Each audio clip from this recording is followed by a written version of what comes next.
There was a table where the food was always waiting, and as a kid, you never questioned why. Your family's favorite restaurant simply worked the way it always had.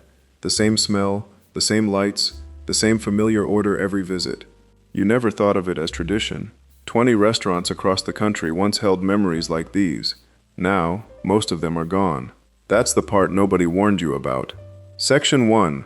Pascal's Restaurant. Atlanta smell came before anything else. Before you found your seat or heard the grease working in the pan, that smell already had you. Fried chicken. Real fried chicken. The kind with skin that had been given enough time to do what it was supposed to do, and meat underneath that stayed soft all the way to the bone. Atlanta had restaurants. Atlanta had plenty of places to eat by the 1940s. But for the part of Atlanta where Black Atlanta lived and moved and organized, there was only one place that made you feel like the whole city belonged to you.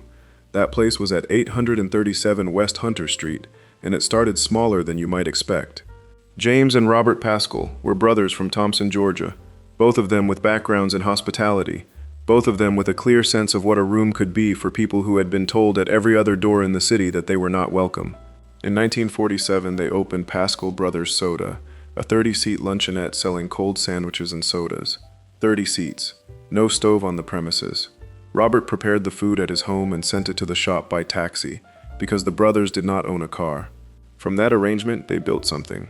Their house specialty was a 52-cent fried chicken sandwich, made from Robert's own recipe.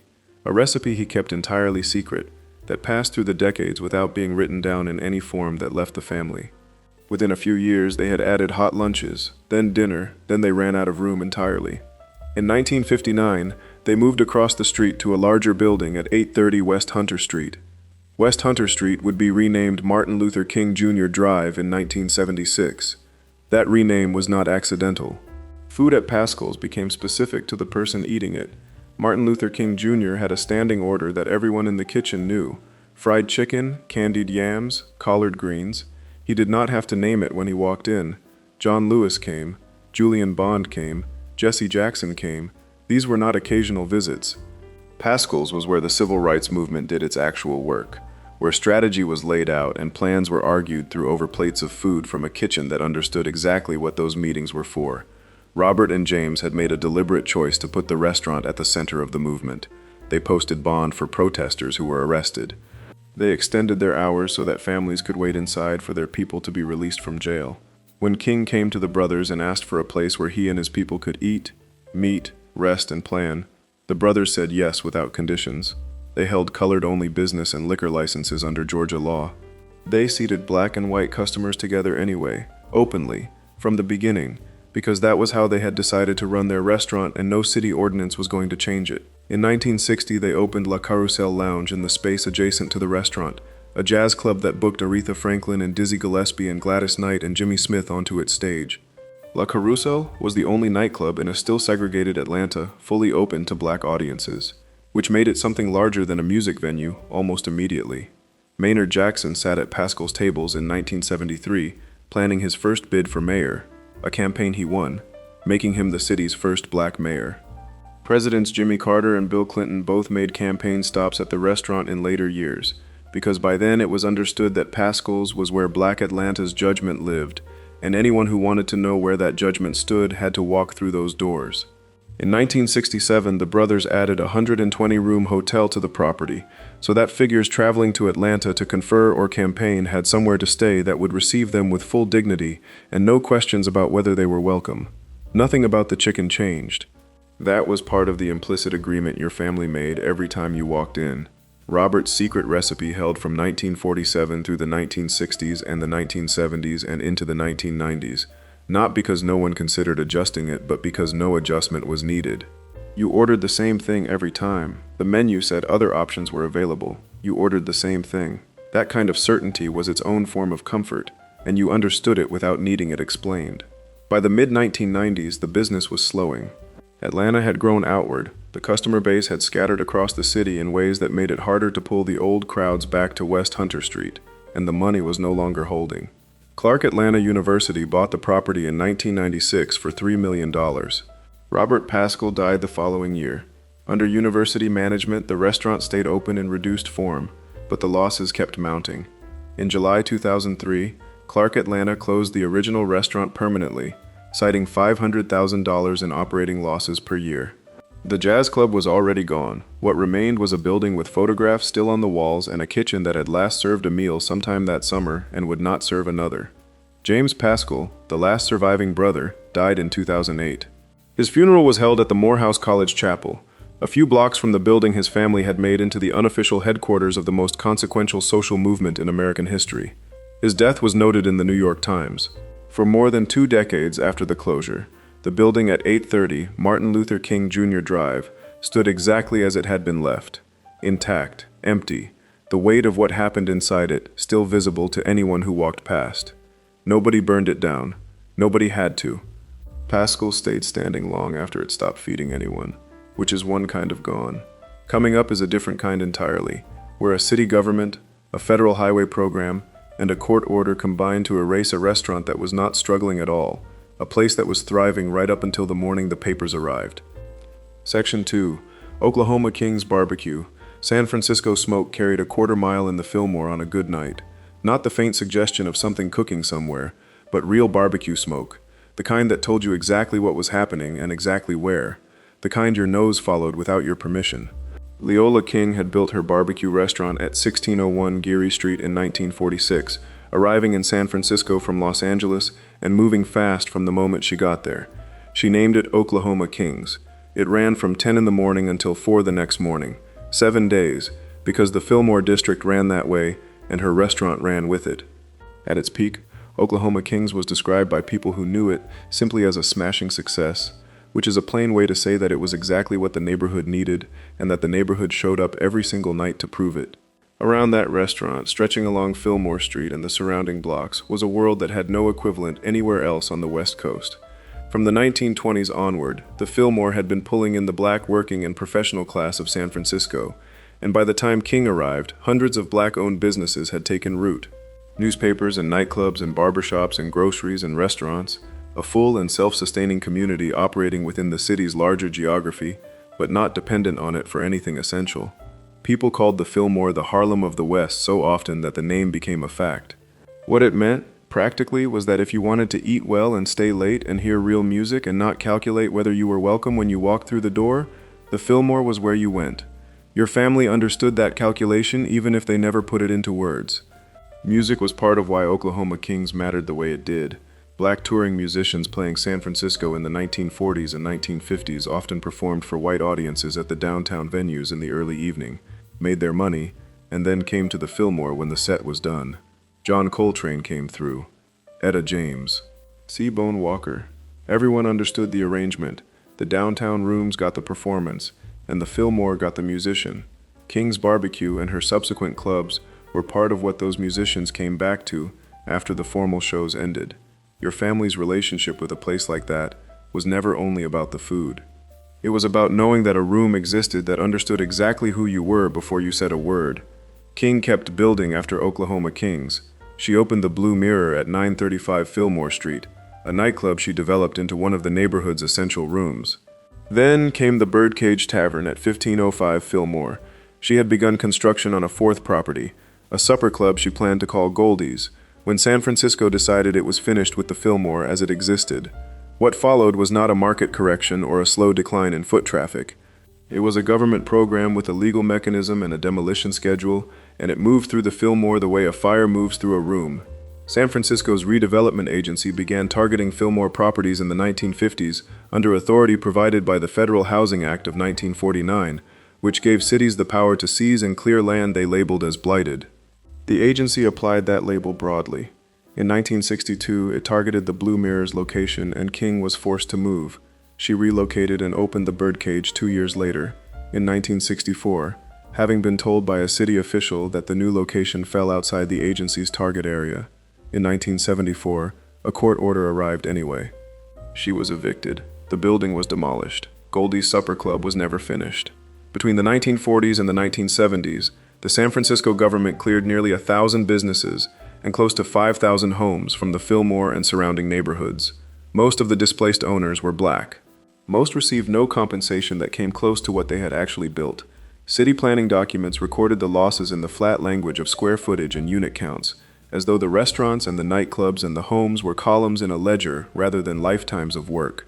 King fought for more than 20 years after the eviction. She filed and testified and appeared before anyone with authority to hear her case, and described in precise terms what had been taken and what it had been worth. She did not win. What the city ultimately gave her was a line of text pressed into the concrete of the sidewalk where the birdcage had stood. When King was 88 years old, she walked down Fillmore Street with a cane and stopped at that spot. Words in the concrete read, "Leola King's Birdcage, 1505 Fillmore." Above the inscription, rising from street level, was a Starbucks on the ground floor of a new condominium tower. One line in a sidewalk. Oklahoma Kings at 1601 Geary, open from morning until the following morning, smoke covering the block on a good night, gone without any marker at all. Your family would have known that address. They would have known what it smelled like from half a street away. That knowledge did not transfer to the people in the condominiums above the coffee shop. Nobody expected it to. Before we move on, if you're enjoying this analysis, please consider subscribing. It helps the channel tremendously. Leola King's restaurants were taken in broad daylight by a program with a government seal on it, which is a specific kind of loss. Coming Up is a place that survived all of that outlasted segregation and urban renewal, and every force that should have closed it, and then closed anyway, slowly, from the inside out, which may be the harder story to hear. Section 3. Isola's restaurant, Chicago Biscuits, came out of that kitchen the way weather comes out of the sky, reliably, without announcement, in a form that made you wonder how anything that simple could be that right. At 522 East 79th Street on Chicago's South Side, in a neighborhood called Chatham, Isola White ran a restaurant for more than 4 decades, on the understanding that what people needed when they came through that door was food that told the truth. Ham hocks and black-eyed peas, short ribs of beef, pork chops, collard greens, sweet potatoes with sugar and butter and cinnamon and nutmeg, cooked low and slow without a drop of water, because water was not the point. She called it fine dining soul food, and she meant both halves of that phrase equally. Isola White grew up picking cotton in Kenton, Tennessee. In 1940, she came to Chicago and did not go back. She worked at a soda fountain at 61st and King Drive, then as a waitress at the Vernon Rhodes restaurant, then at Vernola's Eatery on 61st Street. She paid attention at every stop, learned what she needed to learn, and saved $800. With that $800, she opened Isola's restaurant at 522 East 79th Street in 1957. When she arrived on that block, there were exactly 3 black-owned businesses already there: a barbershop, a tavern, and a drugstore. She was the 4th. Chatham was changing fast in those years, and not without friction. She opened anyway, because she had a plan for what the restaurant was going to be, and she was not prepared to postpone it. What it became was the kind of place that organized a neighborhood around itself without trying to. Isola's ran 24 hours, closing only for a few hours on Wednesdays, so the floors could be cleaned and the kitchen could breathe before the next day started. That schedule was not an accident. It meant that a third shift worker coming off a long night had somewhere to go at 5 in the morning that would give them something real to eat. It meant that when politicians needed to meet somewhere that felt like neutral ground and the food was guaranteed to be good, they came to 79th Street. It meant that your family could show up at any reasonable hour and find the same room waiting in the same state, warm and full of conversation and smelling of whatever was coming off the stove. Isola hired people that other restaurants would not hire. People with records. People who had been through substance problems and needed a way back in. She trained them herself. She called every customer son or daughter, and she meant it in the way that counted. Politics moved through Isola's the way it moves through any room where people feel safe enough to speak plainly. Harold Washington, who would become Chicago's first black mayor in 1983, sat at table 14 with labor leader Charles Hayes and told Isola flat out that he was going to be mayor and that Hayes was going to take his congressional seat. Both things happened. Washington came back to that table after he won, and he kept coming back. Mayor Eugene Sawyer was a regular. Illinois Senate President Emil Jones Jr. came. Count Basie ate there. August Wilson, who won the Pulitzer Prize for Drama twice, and who understood something essential about how Black American life gets carried from one generation to the next, was a patron. When Barack Obama was running for a United States Senate seat in the early 2000s, he came to Isola's, because coming to Isola's was how you showed Chicago's South Side that you understood what mattered and to whom. In 2001, the production of the film Ali, starring Will Smith, shut down the entire block of 79th Street to film inside the restaurant. 2 of Isola's own cooks appeared in the movie.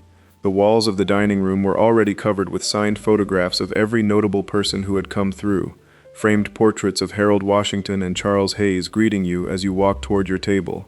Decades of history stacked up in frames from floor to ceiling like a record of everything the room had witnessed. Ham hocks and black-eyed peas she always cooked in separate pots.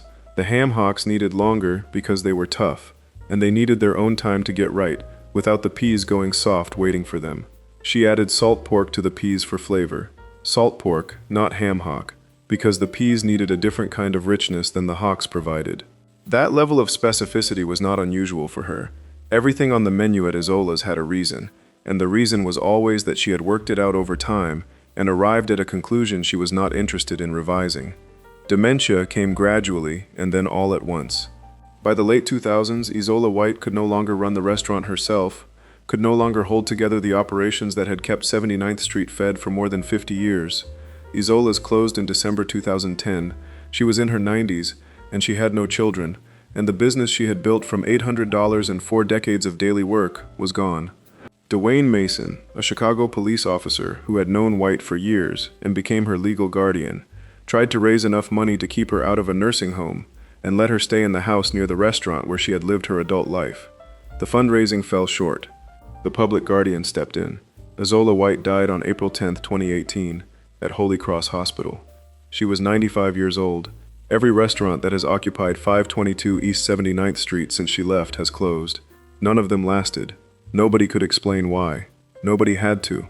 You just watched a woman build something extraordinary from $800 and 50 years of daily presence and lose it to something no one could have prevented or planned around. Coming up is a restaurant that didn't close from illness or economics but was swept away in a single night along with everything else in its neighborhood by a force that left nothing standing. Section 4. The Restaurants of Greenwood, Tulsa. Smothered steak came with rice and brown gravy at Doc's Beanery, and if you ate it while reading a newspaper on a warm evening in 1921, you were doing exactly what thousands of people did on Greenwood Avenue in those years, living inside a world that had built itself from nothing into something extraordinary. Doc's Beanery was one address among many. On the single 100-block stretch of Greenwood Avenue, before the summer of that year, you could count 9 restaurants, 4 hotels, 8 doctors, 2 newspapers, and more than 70 black-owned businesses pressed against each other in a district that had been carved out of Indian territory in the early 1900s. The population of the Greenwood district by 1921 was 10,000 people. The whole of it was self-contained, self-sustaining, and, for the white city of Tulsa that surrounded it on all sides, increasingly difficult to ignore. Restaurants ran the full length of North Greenwood Avenue and into the side streets. Lily Johnson ran the Liberty Cafe. Joe Lockard, a Texas-born man who had moved up from a farm in Muskogee Indian Territory, ran the People's Cafe near the Frisco train depot, where he had done well enough by 1920 to become president of a newly formed investment company's board of directors. Savannah Elliott, barely 30 years old, ran the Busy Bee Cafe at 1112 North Greenwood and was already being called Mother Elliott by the neighborhood because of how she held the room. She hosted birthday dinners for groups of 17 or more and catered to teachers and community organizations the same way she catered to anyone else who came through the door, which was with the same food and the same attention. Al Floyd ran the Cozy Corner. Most of the cafes kept prices reasonable, charging 25 cents for a plated hot dinner, and most of them were open through the night because Greenwood ran through the night. The names said something about the intentions behind them: Crystal, Lone Star, Red Rose, Square Deal, Sunnyside. Aspiration built into the signage. A black newspaper, the Tulsa Star, had been publishing from its office at North Greenwood and East Archer since 1913 and ran advertisements for these restaurants in its pages. Its editor in 1918 put the community's operating principle plainly: make employment for our own, keep as much of the wealth as possible within the race. That was not an abstract philosophy. It was the mechanism by which a restaurant on Greenwood Avenue stayed open, because the community that ate there kept the money moving inside its own borders. On May 30th, 1921, a 19-year-old black man named Dick Rowland was arrested for allegedly assaulting a 17-year-old white elevator operator named Sarah Page in downtown Tulsa. The details of what happened in that elevator were, and remain, disputed. Accounts circulated through the white community during the day and grew more inflammatory with each telling. On May 31st, the Tulsa Tribune printed a story suggesting a lynching was being planned. That evening, a group of roughly 75 black men, Several of them World War I veterans carrying arms went to the courthouse where Roland was held to prevent what the Tribune had advertised. A white man in the crowd attempted to disarm one of the veterans. The gun went off. After that, the sequence of events moved faster than anyone who lived through it could fully account for. Shortly before dawn on June 1, thousands of armed white men had gathered at the edges of Greenwood. When daylight came, they moved into the district. They looted first, then burned. Joe Lockard's People's Cafe was destroyed. Doc's Beanery was destroyed. Whatever Lily Johnson had left of the Liberty Cafe was destroyed. Every restaurant on North Greenwood Avenue, every hotel, every doctor's office, every newspaper press, every storefront with a sign in the window that said Square Deal or Sunny Side or Red Rose was set on fire or pulled apart. The attack lasted roughly 18 hours. National Guard troops arrived at approximately 9:15 in the morning on June 1. By that point, most of Greenwood had already been put to the torch. 35 city blocks were reduced to ash and rubble. Historians now estimate that up to 300 people were killed, nearly all of them black. More than 800 people were treated for injuries. 10,000 people were made homeless in a single morning. The city of Tulsa filed no criminal charges against any white resident for the murders or the arson. An all-white grand jury, convened to investigate, determined that black Tulsans bore responsibility for what had happened. Photographs of Greenwood's destruction were printed on postcards that were sold and given to white residents as souvenirs. The images showed the burned blocks, the rubble, the rounding up of black men and women by soldiers, and the scope of what a city had done to a community it had decided was worth erasing. Those postcards circulated for years. Nobody sent them in shame. Greenwood was partially rebuilt in the years after 1921. By the end of 1922, residents had reconstructed most of their homes. Some restaurants reopened. Joe Lockard continued operating in the cafe business into the 1930s. But the district that had existed on May 30 of 1921, the specific world of 9 restaurants on a single block, of 25-cent dinners and all-night service, and a newspaper that told people to keep the wealth moving inside their own community, that world did not come back. It couldn't. What takes decades to build takes one night to destroy, and the rebuilt version of a thing is never the same as the original. Nobody in Greenwood expected that morning. Your family would have gone to sleep the night of May 30th, with the smell of that kitchen still in the air. Before we move on, if you're enjoying this analysis, please consider subscribing. It helps the channel tremendously. You just watched an entire restaurant district disappear in the span of a single night, not from economics or time, but from organized destruction, with no legal consequence. Coming up is a restaurant that survived segregation, survived the Great Migration, survived every shift the city threw at it, and then lost the one fight it was never prepared for. Section 5. Army and Lou's. Chicago red linen on the tables. That detail mattered more than it might seem now. In 1945, on Chicago's South Side, a red linen tablecloth meant something specific to a family that had spent any portion of its life being told where it could and could not sit, eat, or be received with any form of dignity. Army and Lou's at its original Black Metropolis location in Bronzeville, and later at 422 East 75th Street in Chatham, was the first place many middle-class black families in Chicago took their children to eat in a room with linen tablecloths and napkins and live music on a Friday night. That is a sentence worth slowing down on. For a generation of families arriving in Chicago from the Jim Crow South, Army and Lou's was the first time the room said yes to them, in the way rooms are supposed to say yes to everyone. The restaurant opened in 1945, at the crest of the second great wave of black migration northward. Between 1940 and 1970, more than 5 million black Americans left the South for northern cities, and Chicago pulled in more of them than almost anywhere else. They came up the Illinois Central Railroad line from Louisiana, Mississippi, Alabama, and Georgia, and arrived on the South Side carrying the knowledge of how to cook and the need for somewhere that felt like home. Army and Lou's was built directly from that moment and for those people. It served smothered fried chicken, chitterlings, baby back ribs, Creole shrimp, catfish, mixed greens with smoked ham hock, cornbread stuffing, black-eyed peas, and peach cobbler made from scratch. And it did all of this in a room that had tablecloths and jazz musicians, and a level of care about presentation that said the people eating here are worth caring about. That combination was not common. It was, for decades, irreplaceable. Local jazz artists played the room on Friday and Saturday evenings, which meant that eating at Army and Lou's on a weekend was never only about the food. It was about the whole arrangement of the evening, the way the music ran underneath the conversation, and the plates kept coming, and the room felt like a complete thing, not just a place to fuel up before going somewhere else. Your family understood the difference between a restaurant and an institution, even if they never used that word. Army and Lou's was the second kind. Co-owner Goldie McDuffie described it plainly. It was a fine dining establishment, she said. The first place a lot of middle-class African-American families were taking their children, where there were linen tablecloths and napkins and live music. She meant that the room was asking its guests to expect something of themselves, and its guests rose to meet it. Harold Washington, who became Chicago's first black mayor in 1983, ate at Army and Lou's up to 3 times a week. He was a bachelor, and he made no secret of where he preferred to spend his evenings. A booth inside the restaurant bore his name. Martin Luther King Jr. came in the 1960s, when the restaurant was still at its original Bronzeville location. Cab Calloway came, Muhammad Ali came, James Brown came, Smokey Robinson, former United States Senator Charles Percy.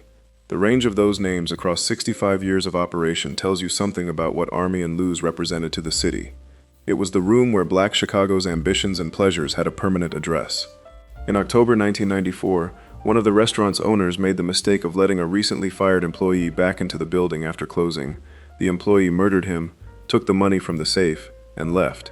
The owner's wife and daughter came looking for him when he did not come home and found him at his desk. That is a thing that happened. The restaurant closed briefly, then reopened under new management, because the South Side needed it to keep going, and people who understood what it meant stepped in to make sure it did. Army and Lou's survived that night. It survived the decades after. It survived the slow contraction of the neighborhood as black families began leaving Chicago in numbers large enough that a sociologist who studied the period noted the city had lost more than 17% of its black population in 10 years. All of that, Army and Lou's absorbed and kept going. What it could not absorb was the 2008 recession and the years that followed. People stopped eating out as much. The customers who remained came less often and spent less when they did. By February 2011, 65 years in, the math no longer worked. Co-owner Goldie McDuffie said it as plainly as she said everything. It's just too hard to stay open when the business is not there. The restaurant that had outlasted a murder, outlasted 2 migrations, outlasted decades of neighborhood change, could not outlast a shift in how often people went out for dinner. Army and Lou's closed on a Sunday. The catering arm kept operating. The dining room did not reopen. A restaurant that survived a murder and kept going is a restaurant that knows how to fight. Nobody thought the economy would be the thing. Coming Up is a place that never had to fight for its reputation, that earned it quietly over decades, and then watched the city it had served its entire life simply outgrow it, one block at a time, until there was nobody left to pull up a chair. Section 6. Gladys's Luncheonette, Chicago. Smothered chicken has a particular smell when it is done right. A low, steady smell that belongs to a long afternoon in a kitchen, where someone knows exactly what she is doing and is not in any kind of hurry. Gladys Holcomb knew exactly what she was doing. She opened her luncheonette on State Street in Chicago's South Side in the 1940s and ran it in a way that never required advertising or announcement, because the food announced itself, and the people who found it came back, and the people they told came, and after long enough the luncheonette became one of those places that a neighborhood simply organizes itself around without anyone planning for that to happen. In 1963, she moved to 4527 South Indiana Avenue in Bronzeville and kept going without pause, as though moving the room were no more complicated than moving the furniture. Bronzeville in those years was still carrying the full weight of everything the Great Migration had deposited there. Jazz musicians lived on those blocks, blues musicians. The men who played the Negro Leagues before Jackie Robinson's arrival in Brooklyn in 1947 collapsed the separate structure of black professional baseball came through the South Side, and some of them ate at Gladys's Luncheonette, because the luncheonette was on the route and the food was real, and Gladys Holcomb ran her room the way she ran her kitchen, with complete authority and without pretense. Aretha Franklin came. Lou Rawls came. Red Fox, who had come up through Chicago's comedy circuit before moving to Los Angeles, came. Della Reese, Reverend Jesse Jackson, Gladys Knight, who shared a first name with the woman who ran the kitchen, and who apparently appreciated the coincidence, or at least the chicken. Martin Luther King Jr. came. Governor Jim Thompson, a white man, came, because by the time Thompson was eating at Gladys's Luncheonette, the food had a reputation that crossed every line a room could draw. What the luncheonette was known for specifically, according to the Illinois General Assembly resolution passed in Gladys Holcomb's honor after her death, was fried chicken, smothered pork chops, peach cobbler, and biscuits that the resolution described in its formal legislative language as melt in your mouth. That phrase in a state legislative document is worth sitting with. The Illinois General Assembly, a body not typically given to effusiveness about butter and flour, felt compelled to put that description into the official record. The banana pie was known separately and informally, passed around by word of mouth, the way the best dishes always travel, never on the printed menu but always available if you knew to ask. Brain and eggs were on the breakfast menu. Fried pork brains with scrambled eggs, a dish that traced back to farmhouse cooking, and that Gladys Holcomb served without apology because it was good, and her customers wanted it, and she was not interested in deciding on their behalf what they should be eating. She ran the luncheonette for roughly 52 years. That number is worth holding next to other numbers. The Great Migration, which brought hundreds of thousands of Black Americans to Chicago's South Side, peaked around 1970. In the decade after 1970, Chicago's Black population began a slow reversal as families moved to the suburbs and opportunities scattered across the metropolitan area in ways that the old neighborhood structure had not been built to follow. Between 1980 and 2010, the city lost more than 17% of its Black residents. The restaurants that had served those residents did not follow them to the suburbs. They stayed at their addresses and waited for the customers to come back. And for many of them, the customers did not come back in the numbers they had before. Gladys Holcomb did not close the luncheonette because of economics in any single dramatic moment. She stepped away in 1996 or 1997 when her health would no longer allow her to run the kitchen the way she had always run it, which was herself, at the center of everything, making the decisions about what came out of the stove and when. She had been doing that since the 1940s. When she could no longer do it, she stopped. She died in 2003. After her death, the building at 4527 South Indiana Avenue sat in place. It was not immediately demolished. It was not converted into something else. It sat, closed, the inside unchanged from the last day service was offered, the kind of stillness that settles into a room when the person who gave it meaning is gone. In August 2012, a demolition crew arrived and took the building down. The work took one day. What had been there for nearly 50 years, the counter and the kitchen and the room where Aretha Franklin had eaten smothered chicken, and where the Negro League players had come in from the heat, came down in a morning. The lot at 4527 South Indiana sat vacant after the demolition. No marker went up. No sign explained what had been there. If you drove past it without already knowing, there was nothing to tell you. The Illinois General Assembly had its resolution. The lot had its silence. Those are different things. Before we move on, if you're enjoying this analysis, please consider subscribing. It helps the channel tremendously. A luncheonette that earned a state legislative resolution and a vacant lot in the same decade tells you something about how institutions remember and how neighborhoods forget. Coming up is a restaurant that didn't wait for the neighborhood to forget it. One that spent 30 years making sure an entire city understood exactly what it was, right up until the last Sunday it served a plate. Section 7, Georgia Brown's Washington, D.C. gumbo on a Sunday morning with live jazz underneath it, is a particular kind of argument about what a city should be. At 950 15th Street, North Washington, D.C., 1 block from McPherson Square and a few minutes' walk from the White House, Georgia Brown's made that argument every week for 32 years without ever raising its voice. Carolina gumbo with chicken, andouille sausage, okra, and shrimp came out of that kitchen. Fried green tomatoes layered with herbed cream cheese and a spicy remoulade.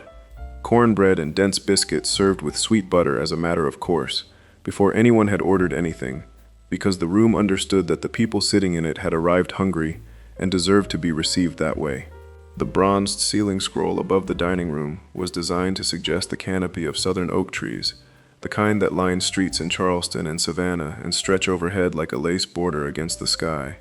You could sit inside Georgia Brown's and feel two things at once: the specific weight of low-country cooking and the very specific fact that you were sitting in the capital of the United States. That combination was intentional, and it was irreplaceable.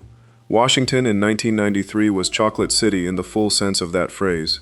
George Clinton had given the city that name in 1975, and by the time Georgia Brown's opened its doors, Washington had been the nation's first large majority Black metropolitan city for years. A place where Black political power was not a novelty but a structure, built across decades of local governance and federal employment and community institution making. Georgia Brown's opened into that city on purpose, at that address on purpose, describing itself as the soul of Washington, D.C., with the confidence of a restaurant that understood where it was and what that meant. Low Country cuisine, which drew from West African rice-growing traditions, from Native American ingredients like the sassafras-based file powder used as a gumbo thickener, from the Sephardic and French Huguenot communities of coastal South Carolina, was not Southern food in the generic sense. It was a specific culinary lineage with a documented history, and Georgia Brown's treated it as exactly that, something to be explained and presented with care, not simply served and forgotten. Marion Barry, who served 4 terms as mayor of Washington, D.C., and who understood the city's black political landscape better than anyone of his era, was a regular. Vernon Jordan, the civil rights leader who served as a top aide to President Bill Clinton, and who was known for conducting serious business at lunch tables across the Capitol, held court at Georgia Brown's. K Street power brokers sat in those booths. Tourists from Kentucky sat in those booths. That range was part of what Georgia Brown's was asking the city to be, a room where Low Country cooking served as common ground, and where the distance between a congressional aide and a family from out of town was measured in nothing more than the table between them. Fried chicken livers with a mustard soy emulsion, jerk fried catfish, red velvet cake thick enough to mean it, oysters fried and served with a house pickle slaw for $15, because the room was not in the business of pricing out the people who had built the city it stood in. Washington was changing. By 2011, the proportion of black residents in D.C. had fallen below 50% for the first time, a demographic shift that had been moving through the city's neighborhoods for years, as gentrification pushed longtime residents outward, and new arrivals with different spending patterns and different restaurant preferences moved into the blocks that had been remade for them. A restaurant in a fashionable new neighborhood nearby was charging $25 for oysters, finished with South African piri-piri sauce. Cultural scholar W. Ralph Eubanks described the shift plainly.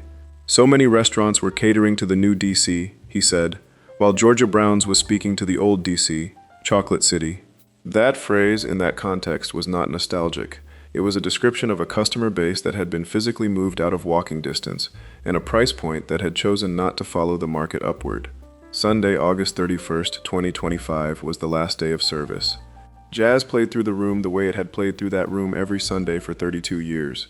The brunch crowd was so large that the kitchen ran out of food before service was complete. Around 7 in the evening, the last call for drinks was announced. Co-owner Ayanna Brown, who was the daughter of the original founders and who had run the restaurant through the pandemic closure of March 2020 and the renovation reopening of November that same year, said afterward that she had felt like the captain of the Titanic. Rising operational costs and dwindling customer traffic since the pandemic had made the math impossible to hold together any longer. Georgia Brown's had survived COVID, had renovated, had reopened, had kept going. What it could not survive was the combination of a city that had remade itself around a different customer and a cost structure that no longer matched the revenue the room could generate. September 1st, 2025, closed, no food in the kitchen, the jazz musicians gone. 32 years of Sunday brunches behind it and a vacant 15th Street address in front of it.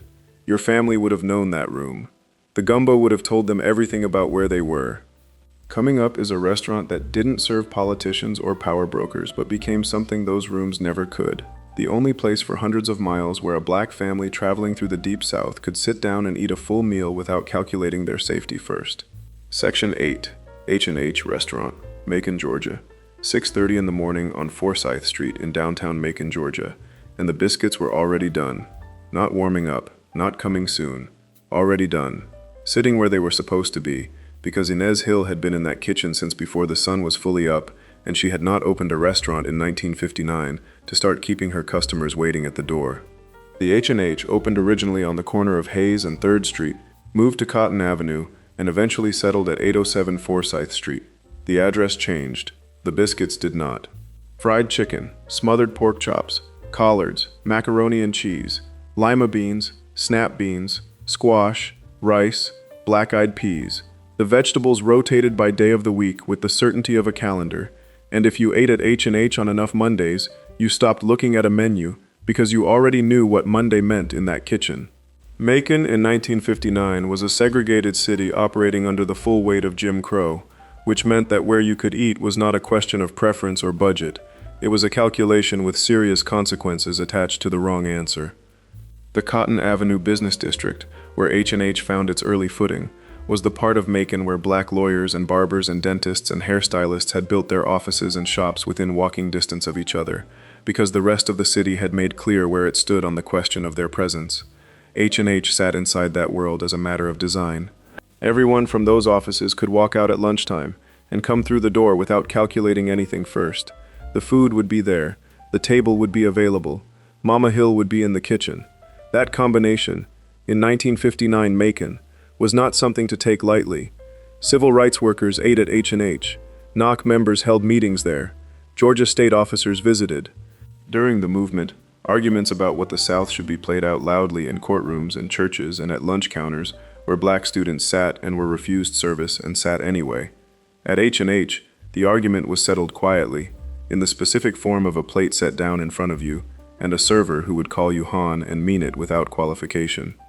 H&H desegregated during the Civil Rights Movement and became one of the few places in Macon where black and white customers sat in the same room and ate the same food without incident, because Mama Hill and Mama Louise had decided that was how they were going to run their restaurant, and no custom or law they had seen was going to persuade them otherwise. Louise Hudson was the one people called Mama Louise, and her way of running the front of the restaurant expressed a philosophy that the kitchen also ran on. No one who was hungry left without being fed, regardless of what they could pay at that particular moment. The Allman Brothers Band, 5 young musicians who had recently come to Macon to record at Capricorn Records in the early 1970s, came into H&H one afternoon with enough money between them for 2 plates. They were sharing those 2 plates when Mama Louise looked at what was happening and made a decision. She brought each of them their own plate and told them to pay her when they had the money. They did not forget. When the band went on tour in 1972, they took Mama Louise with them on the tour bus. She traveled with a rock band that was then becoming one of the most successful in the world, because she had treated them with basic dignity at a moment when they could not fully pay for a meal. Alan Walden, who managed Lynyrd Skynyrd, and who knew how touring bands conducted themselves, noted the contrast. Other bands brought chefs from France and Italy on their private jets. The Allman Brothers brought Mama Louise. He said he always admired the class in that. Mama Hill's full name was Inez Hill, and she had been born in Georgia in 1913, moved to Macon in 1950, and opened the restaurant 9 years later with her cousin Louise. She was the kitchen. She was there every morning before the doors opened, and had been for decades when she collapsed at work in 2007 and died. The restaurant kept going after that because Mama Louise was still there and the room still knew what it was supposed to be. But the original co-founder was gone, and the weight of running everything without her shifted onto Louise Hudson's shoulders in ways that the years did not make easier. Mama Louise's health declined.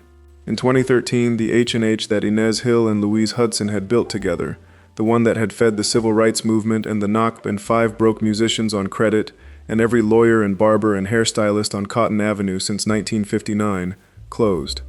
A Macon-based company called the Moonhanger Group reopened the address in 2014. The walls kept their Allman Brothers memorabilia. The menu kept its fried chicken.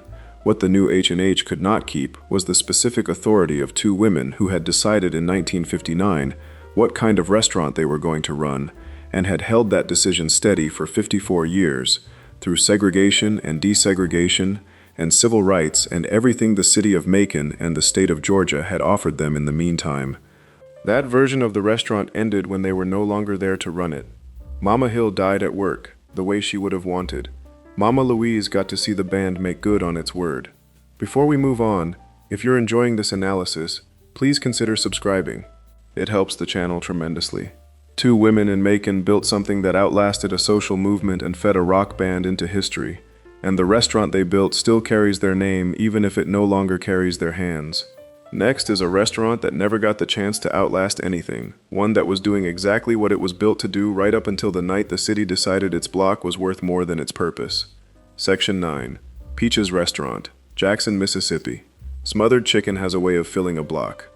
Not just the building where it is being cooked, not just the immediate surrounding air, but the full block, so that someone walking toward Farish Street from a distance could smell what was coming before they could see the sign. Willora Ephraim had been cooking since she was 8 years old, preparing whole meals for her family in Utica, Mississippi, while her sharecropper parents came in from the cotton fields. And by the time she was running her own kitchen on Farish Street in Jackson, the smell coming out of that restaurant was not the smell of someone who had learned to cook recently or casually. It was the smell of someone who had been doing this since childhood with her full attention and had never stopped. She was born in 1924 in Utica, the daughter of sharecroppers. Unable to work in the fields, she stayed inside and learned from her mother and grandmother, and what she learned she did not forget. In 1948, she moved to Jackson with $8. That is the specific number, $8. She worked as a cook at the Blackstone Cafe on Farish Street, kept working, kept saving, and in 1961, after 13 years of building toward it, she opened her own restaurant at 327 North Farish Street. She was 37 years old. She named it after herself. Everyone called her Peaches, and everyone who knew the restaurant called it that too. Peaches, on Farish, the one with the smothered chicken. Farish Street in 1961 was still carrying the structure of what it had been for decades, the center of black commerce and culture in Jackson, Mississippi, the equivalent of what Beale Street was to Memphis, or what Bourbon Street was to New Orleans in terms of how it organized the city's after-hours life and daytime economy. Blues records had been cut on that street, trumpet records, Ace Records, and the Spear Phonograph Company had all operated there. On Saturdays in the 1950s, residents recalled, the street was so crowded you could barely move, every kind of business operating alongside every other kind. Farish Street was not a backup location for people who could not get in somewhere else. It was the destination, built from the ground up by a community that had been excluded from every other destination the city offered, and had responded by making something better than what excluded them. Civil rights workers knew where Peaches was. During the movement years of the 1960s, when the streets around Farish got dangerous in the way that Mississippi streets got dangerous during that period, Willora Ephraim opened her door. That is a specific fact, reported in her own words. When the civil rights workers were running and the bricks were flying, they came to her, and she let them in. Medgar Evers, the Nakipi's first field secretary in Mississippi, whose offices were located at 309 North Farish for a time, and who was assassinated in his driveway in June 1963, knew that restaurant. Muhammad Ali ate there. Barack Obama ate there when he was running for president. For 52 years of cooking on Farish Street, Peaches' smothered chicken and fried chicken and greens and candied yams arrived at tables where some of the most significant people of the 20th century sat down and ate without ceremony, because that was what the restaurant offered, and Willora Ephraim was not a person who made distinctions between her customers based on their titles. What happened to Farish Street after the Civil Rights Act of 1964 made segregation illegal is one of the harder ironies in the history of Black American business. The owner of the Big Apple Inn, which had operated on Farish Street since the 1930s and which survived everything the century threw at it, described the dynamic plainly. What killed Farish Street was integration. Not immediately, not in a single moment, but structurally, over years. When black customers gained the legal right to spend their money in white establishments, a portion of them began to do exactly that, and the businesses on Farish Street that had existed because there was nowhere else to go found themselves competing in a market that had not existed for them before. The juke joints and nightclubs went quiet in the 1970s. The bars and diners followed through the 1980s. By the time the city of Jackson launched a revitalization project on Farish Street in the early 2000s, the street that had once been too crowded to walk on a Saturday was nearly empty. The revitalization project lasted 20 months. Crews came in to lay brick on the street and widen the sidewalks, a project that turned out to be more complicated than planned, when workers discovered underground utility lines the city had not maintained since at least the 1950s. The discovery of those lines meant delays. The delays meant longer periods of blocked access and reduced foot traffic to the businesses that were still holding on. Sludge from leaking water and sewage pipes beneath the street caused the facades of several buildings on the 200 block of North Farish to collapse during construction. Peaches' restaurant was among the businesses that experienced what was described at the time as considerable decline during those 20 months. The city's project to revitalize the street damaged what was left of it. In 2013, Willora Ephraim had open-heart surgery. She was 89 years old. Her son Roderick took over running the restaurant to keep it going, to keep Farish Street's history alive in the specific form of his mother's kitchen, because that is what you do when you understand what the restaurant means and what it has meant. He managed it for months after her surgery. Eventually, it became too much. Peaches' restaurant closed for good in November 2013. Willora Ephraim had cooked on Farish Street for 52 years. She started with $8 and built something that outlasted the civil rights movement and the music industry, and 4 decades of the district's decline. She let them in when the bricks were flying. Nobody had to ask twice. Coming up is a restaurant that never had a famous name attached to it, never got written up in a newspaper, and never made it onto any list, but fed more families and held more neighborhoods together than most of the places on this list combined, and then disappeared the moment the economics of its neighborhood shifted by a single degree. Section 10. Soul Queen Restaurant, Chicago Gold Booths under big chandeliers is not what you expect when someone says soul food buffet, but that is what Soul Queen offered at 9031 South Stony Island Avenue on Chicago's South Side, and the combination made a particular kind of sense if you understood what the restaurant was saying to the people who came through its doors.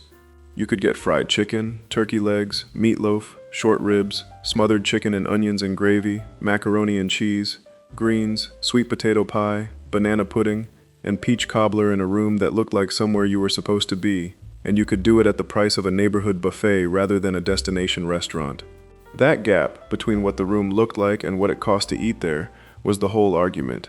Helen C. Maybelle Anglin was making a claim about who deserved to sit under chandeliers, and the answer was everyone from the South Side who came through the door. She started with 3 stools. That is the specific origin point. An H&H Cafe at 125 East 51st Street opened with her first husband Hubert Maybelle in the late 1940s. 3 stools at a counter that eventually expanded to 7 and then to 10, plus a booth. From 3 stools, she built toward something. After her divorce in 1969, she opened the first Soul Queen at 22nd Street and Michigan Avenue, operating it herself, calling herself by the title she had decided was hers, the Soul Queen. She claimed it plainly, without qualification. In 1975, she moved the operation to a larger second location at 9031 South Stony Island, into the space of a modernist building that had originally been Jenny's Restaurant in 1961, a room designed to hold a crowd and handle the kind of volume a neighborhood buffet generates when it gets things right. She got things right. Jesse Jackson ate there. Muhammad Ali ate there when he came through Chicago. Regular folks ate there every Sunday, because it was the place you went on Sundays, and had been for as long as you could remember. What Soul Queen represented was not exceptional in the way that Pascal's was exceptional, or Georgia Brown's was exceptional. It was exceptional in a different register entirely, the register of the neighborhood institution that never gets written up in national food publications, never appears on a best-of list, never generates a documentary, but anchors a community's food life in the specific and irreplaceable way that only a buffet you can afford on any given week can anchor it. For decades in black communities across the south side of Chicago, the neighborhood soul food buffet was the room where people ate after church, where families gathered on days that were not quite special enough for a sit-down restaurant but too important to eat at home, where teenagers found their first jobs working the line or clearing the tables. 3 brothers from one South Side family, speaking about Soul Queen years after it closed, noted that all 3 of them had found their first jobs inside those gold booths. That sentence, in 3 words, describes what this kind of restaurant was. Not just a place to eat, but an economy, a training ground, a social structure that moved money and experience through a neighborhood without anyone having to explain that was what it was doing. The health department closed Soul Queen in July 2008 for a cluster of violations found during inspection. Food stored above the required temperature, a leaky dishwasher spilling dirty water across the kitchen floor, raw sewage coming up through a floor drain, no certified food manager on duty, an overflowing outside garbage dumpster. These were not minor paperwork issues. The restaurant, which the health department's own spokesman acknowledged had a rich history, had failed at the operational level in ways that accumulate when a restaurant is old and the infrastructure is aging and the person running everything is doing it alone and has been doing it alone for decades. Helen Anglin did not return phone calls seeking comment at the time of the closure. The restaurant had been cited before, twice in the previous 10 years, severely enough to warrant closure. Each time it had come back. Reopening happened on March 29, 2009, after renovations that had been planned even before the final closure. Customers who had grown up eating there said they would be back. A truck driver who had last eaten there days before the July 2008 shutdown recalled exactly what he had ordered: southern fried chicken smothered in onions and gravy, green peas, corn on the cob, and a salad. He recited it from memory, the way you recite something that mattered, without having to think about it. Helen C. Maybelle Anglin died on September 8, 2009, at the age of 80, of multiple organ failure, at her daughter's home in Lansing. She had lived in Chicago's Chatham neighborhood since 1963. Her family said the restaurant would not reopen. The business license was non-transferable, which meant it could not be handed to a new owner, which meant the restaurant that existed in that room was specifically the restaurant she had built, and not something that could continue after she was gone. Her daughter put it plainly: Soul Queen was her legacy, and that is how she wanted to be remembered. She said it would be buried with her. From 3 stools in the late 1940s to gold booths under chandeliers by 1975, and then gone with the woman who decided that everyone from the South Side deserved to sit somewhere that looked like somewhere. A daycare center operates at that address now. Nobody had to explain what was lost. You either knew what that buffet meant on a Sunday or you didn't. Before we move on, if you're enjoying this analysis, please consider subscribing. It helps the channel tremendously. A restaurant buried with its owner is a particular kind of permanent. Coming up is a restaurant that didn't close because its owner died or its neighborhood changed, but because the city it had built its identity around decided, almost overnight, that it no longer needed what the restaurant had always provided. Section 11. Edna's Restaurant, Chicago. A sign on the front of 3175 West Madison Street made a claim that no restaurant on the west side of Chicago had any business making in 1966, which was that it served the best biscuits on earth. Edna Stewart had been cooking since her Tennessee-born mother taught her how, and the biscuits that came out of her kitchen were simultaneously soft and buttery and flaky in the specific way that requires someone to have made the same biscuit enough times that the dough responds to her hands before she has finished shaping it. She was 38 years old when she opened the restaurant. A Chicago native whose parents had come up from Covington, Tennessee in 1936, as part of the same migration that had filled the South Side and West Side with people who understood exactly what a biscuit should weigh and taste like, and what it meant to eat one, in a room where nobody was making you feel like a guest in your own city. Edna Stewart had gone to nursing school. She knew how to do other things, but in 1966 her father, Samuel Mitchell Sr., decided he wanted to go into the restaurant business, and he needed a cook, and so Edna and her then husband went into it with him and opened Edna's Restaurant. They started with $700. Their first location was inside a bowling alley and dance hall, which meant they had foot traffic from the beginning, but it was the fried chicken and the biscuits that converted that foot traffic into something loyal. They moved to 3175 West Madison Street in East Garfield Park and put the sign on the front and stayed. West Madison Street in 1966 was the political and social spine of Black Chicago's West Side in a way the South Side often overshadowed, but which mattered enormously to the people who lived there. Martin Luther King Jr. had come to Chicago that year and was staying in an apartment on the West Side, organizing around housing conditions and the inequality embedded in the city's neighborhoods. His organizing work was happening about half a block from Edna's Restaurant. Civil rights workers wanted a place on the West Side, and that restaurant was it. Jesse Jackson came in every day. The workers who needed a meal and had no money for one found that Edna Stewart and her father were not concerned about that particular problem. They fed the movement free of charge, and they did it without making anyone feel that they were receiving charity rather than a meal.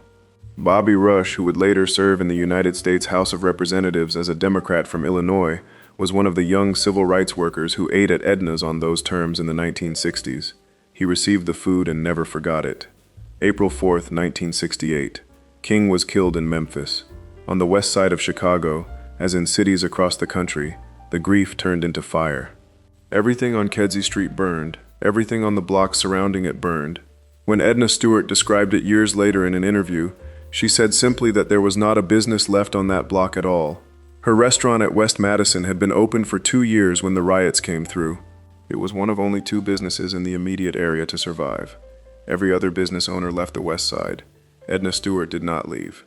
She had signed on to feed that community, and the fact that the community was in crisis was not a reason she found sufficient to reverse that decision. What the West Side became after 1968 is a long and still unfinished story about what happens to a neighborhood when the city's investment and attention go elsewhere. The Eisenhower Expressway had already cut through the West Side in the 1950s, displacing residents and businesses before Edna's had opened. After the riots, the disinvestment accelerated. Families with the means to leave went to suburbs or moved south. The businesses that had served those families either followed or closed. The West Side, that Edna Stewart had opened a restaurant to serve in 1966, was not the West Side that existed in 1980, or in 1990, or in 2000. But Edna stayed at 3175 West Madison through all of it because that is what Edna Stewart had decided to do. Politicians came for 44 years. Jesse Jackson kept coming. Bobby Rush kept coming. United States Representative Danny Davis was a regular. West Side State Senator Ricky Hendon was a regular.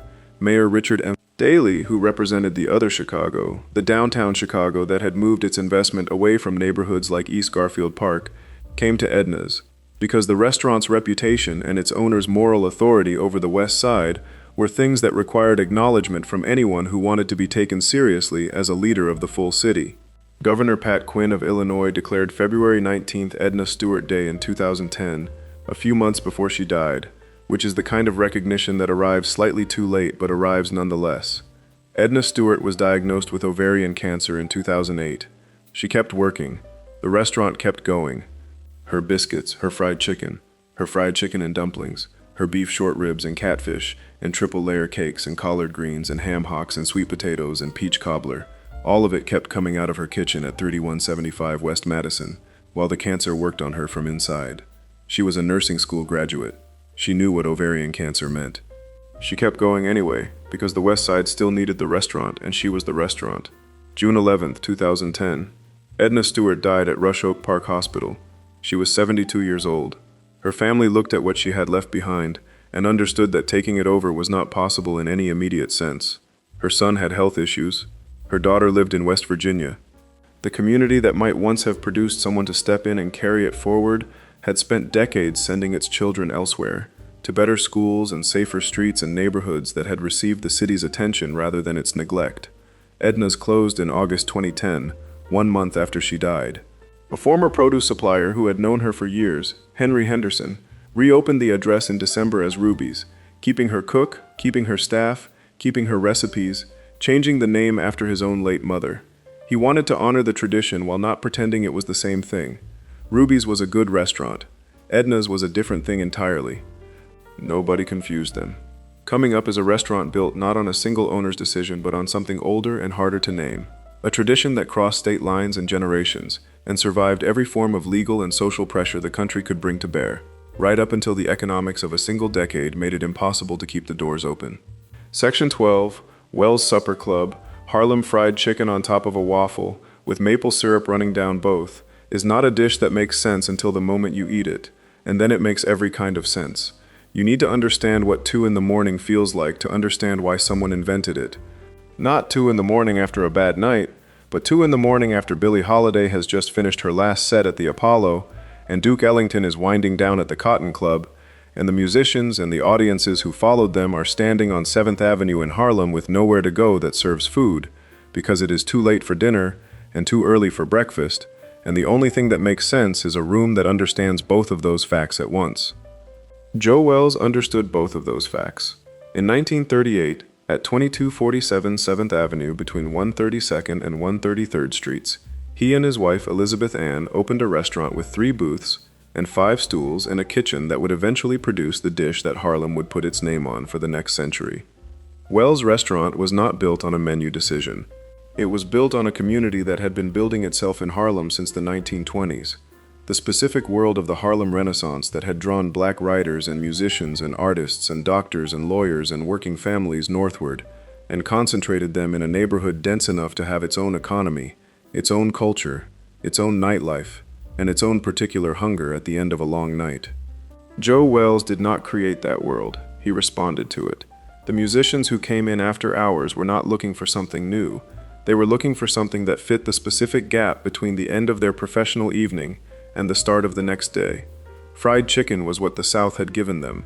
Waffles were what the North offered. Joe Wells put them on the same plate, poured syrup over both, and served it with coffee or occasionally a shot of bourbon, and the dish was so exactly right for the moment it was made for that it stopped needing explanation within the decade. From 3 booths and 5 stools, Wells grew into a 250-seat operation called Wells Supper Club, which was a different kind of room than the one it had started as. White tablecloths, dim lighting on the second floor, a dining room crowded enough that getting a table required patience or the right kind of presence. Wells served Caribbean dishes alongside the chicken and waffles, and featured live music, and drew the kind of crowd that made it the place to see and be seen in a Harlem that was then considered one of the most culturally significant neighborhoods in the world. Sammy Davis Jr. and Kim Novak, who were dating at the end of the 1950s in a pairing that made the tabloids furious across racial lines, had breakfast at Wells one morning and left Kim Novak's fur coat in the coat room. The coat went missing. Frank Sinatra, who was in the room, stood up and made an announcement to the crowd about the missing coat. It reappeared the following day. That story circulates in Harlem still, as an example of the specific kind of gravity the room had. A coat could disappear and reappear because Frank Sinatra asked a dining room for it, and the dining room listened, because that is what the room was. In 1976, a man named Herb Hudson, who had been born in Harlem and who had grown up knowing what Wells represented, moved to Los Angeles and opened the first Roscoe's House of Chicken and Waffles in Long Beach, California. He was taking something specific to 7th Avenue between 132nd and 133rd and moving it 3,000 miles west, which is the exact motion that the T's at the end of the last section promised, the tradition crossing state lines. Within years, Roscoe's had become an institution on the West Coast in the way that Wells had been an institution in Harlem. Politicians campaigned there. Stevie Wonder ate there. Snoop Dogg. In 1986, back in New York, the Wells family trademarked their slogan, "Home of Chicken and Waffles since 1938, claiming for the record that the dish had begun with them and that Harlem was where it lived. They were right about the history. They were fighting for a legacy, while the neighborhood it came from was coming apart around them. What happened to Harlem in the 1970s is a story about what happens when a city removes its investment from a neighborhood, and the consequences spread through every block of every street without exception. Businesses closed. Middle-class families with the means to leave went to the suburbs. The drug epidemic moved through the streets with a consistency that undid decades of community building in years. Wells Supper Club, which had been built to serve the world of the Harlem Renaissance in its full flowering, was now serving a Harlem whose population had shifted, and whose economy had contracted, and whose nightlife had been devastated by the same forces that were devastating the rest of the neighborhood. Ann Wells told a newspaper in 1984 that they had moved to a smaller location and were focusing on catering, which is the description of a restaurant that is not exactly closed, but is no longer what it was. By the end of the 1980s, and then through the 1990s, the versions of Wells that continued were smaller, more informal, operating from different addresses on the same avenue. None of them the 250-seat room with the white tablecloths where Frank Sinatra had once gotten a fur coat, returned from a crowd by asking for it. Herb Hudson's Roscoe's thrived in Los Angeles through the 1980s and 1990s, expanding to multiple locations, while the restaurant that had invented what Roscoe's was serving continued to shrink on 7th Avenue. The tradition had crossed state lines and continued. The origin point of that tradition grew smaller and then quieter and then effectively stopped. A dish survives everywhere it traveled to. The room where it started does not. Before we move on, if you're enjoying this analysis, please consider subscribing. It helps the channel tremendously. Wells sent its signature dish 3,000 miles and watched a California restaurant become famous for it, while Harlem went through its hardest decade. Coming up is a restaurant that sent nothing anywhere, that kept everything it had inside its four walls for 40 years, and then lost those walls to a city that needed the block for something else. Section 13. The restaurants of Claiborne Avenue, New Orleans schoolchildren pooled their money for oyster sandwiches on Claiborne Avenue, walking out with a loaf of French bread between 4 or 5 of them, dividing it equally and eating on the street under the oak trees because that is what you did on Claiborne Avenue in New Orleans, and because the oyster house Levada's was there on the boulevard to serve them, and because Claiborne Avenue had been built to be exactly that kind of street. A street where you could eat, a street where you were welcome, a street where the oak trees that lined the neutral ground ran for the longest continuous stretch of a single species in the country, their canopies meeting overhead and turning the boulevard into something that looked and felt like a living room, belonging to everyone who passed through it. Levada's sat in that world the way every restaurant on Claiborne sat in it, without ceremony, doing what it was built to do, serving the community that had built the avenue in the first place, because that community had no other choice. Treme is the oldest African-American neighborhood in the United States. That is a specific, documented fact. Before the Harlem Renaissance, before Bronzeville, before Black Wall Street in Tulsa, there was Treme in New Orleans, a neighborhood that had been home to free black people since the late 1700s, and that had developed a culture so specific to its geography and its people that it became the foundational environment from which American jazz emerged. When historians and musicians trace the music back to its origins, they arrive at the streets of Treme. Claiborne Avenue was the main street of that neighborhood, and by the era of Jim Crow segregation, when black Americans were legally prohibited from shopping in white-owned establishments and excluded from white spaces across New Orleans, Claiborne had become something more specific than a main street. It had become the economic and social infrastructure of the entire black community of the city. In 1950, there were 123 businesses operating along the section of Claiborne between Tulane Avenue and St. Bernard Avenue. Insurance companies, drugstores, barbershops, doctors, dentists, grocery stores, restaurants, theaters, everything the community needed in a period when the rest of New Orleans made clear that its needs were not to be served in white establishments. The Circle Food Store at the intersection of Claiborne and St. Bernard had been incorporated in 1938 and was the first African-American-owned full-service grocery in New Orleans, carrying produce and wild game alongside a pharmacy, a doctor, a dentist, a chiropractor, banking, and a school uniform counter. On Claiborne, you could live your entire life without leaving the avenue. On Ash Wednesday and Mardi Gras, the whole neighborhood gathered on the neutral ground under the oaks to celebrate in the way that Black New Orleans had always celebrated, with music and food and the specific joy of people who have built something of their own in the middle of a city that didn't build it for them. Levada's Oyster House was part of that world. So were the other restaurants along the corridor, each one doing its particular work within the larger architecture of a community that had learned to need nothing from the city it sat inside. 2 highway projects were proposed for New Orleans in the 1960s under the Federal Aid Highway Act of 1956, which authorized a national interstate system and gave cities and states enormous power to route it through whatever neighborhoods they chose. One proposal would have sent an elevated expressway through the French Quarter, through the historic core of Old New Orleans, through the white tourist district and the preserved architecture that had made the city's national reputation. That proposal was fought and defeated by the French Quarter's residents and preservationists in the mid-1960s. The French Quarter was saved from having a freeway built through it. The same year that decision was made final, 1968, a different section of the proposed expressway went up through Treme, along Claiborne Avenue. The day after Mardi Gras, Ash Wednesday, 1968, demolition crews arrived and began uprooting the oak trees from the neutral ground. Residents who had celebrated under those trees the day before watched them come down. Some called the highway the monster. Some had protested against it. Their protest had not reached the audience that the French Quarter's protest had reached, because the people protecting the French Quarter had different kinds of access to the rooms where those decisions were made, and the people protecting Claiborne Avenue did not. The state acquired 155 individual properties along Claiborne between Tulane Avenue and St. Bernard Avenue. It cleared more than 200 oak trees. It displaced nearly 500 homes.